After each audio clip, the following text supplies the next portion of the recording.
मुंबईतून एक अतिशय धक्कादायक आणि मन सुन्न करणारी बातमी समोर येत आहे.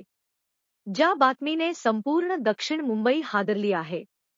एका रात्रीत हसतंखेळत कुटुंब होत्याचं नव्हतं झालंय. निमित्त ठरलं ते रात्रीचे जेवण आणि त्यानंतर खाल्लेलं कलिंगड. काय आहे नेमकं हे प्रकरण?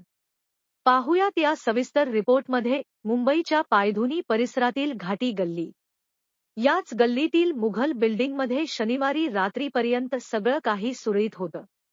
अब्दुल्ला डोकाडिया आणि त्यांचं कुटुंब नेहमीप्रमाणे एकत्र होतं.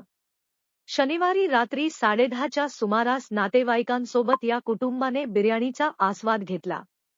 त्यानंतर रात्री 1:30च्या सुमारास या सर्वांनी कलिंगड खाल्ले, पण हेच कलिंगड त्यांच्या आयुष्यातील शेवटचं जेवण ठरेल, असं कोणालाही वाटलं नव्हतं. मृतांची नावे: अब्दुल्ला डोकाडिया, वय 40 वर्ष, नसरीन डोकाडिया, वय 35 वर्ष, आयशा डोकाडिया, वय 16 वर्ष, झैनब डोकाडिया, वय 13 वर्ष.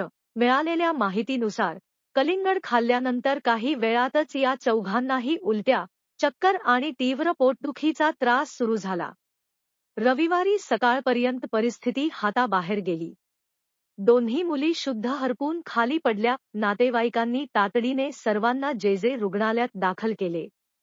मात्र काळाने तिथेही पाठलाग सोडला नाही.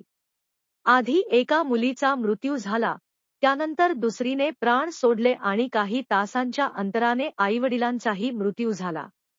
या घटनेमुळे आता अनेक प्रश्न उपस्थित होत आहेत. अन्नातून विषबाधा झाली की कलिंगडात काही घातक रसायन होते?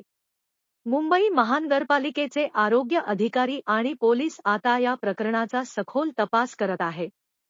अन्नाचे नमुने फॉरेन्सिक मध्ये पाठवण्यात आले असून शवविच्छेदन अहवालाकडे सर्वांचे लक्ष लागले आहे.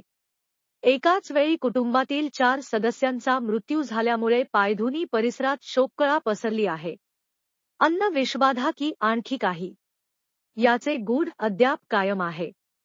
पण या घटनेने पुन्हा एकदा बाहेरून आणलेल्या फळांच्या आणि खाद्यपदार्थांच्या सुरक्षिततेवर प्रश्नचिन्ह निर्माण केले आहे.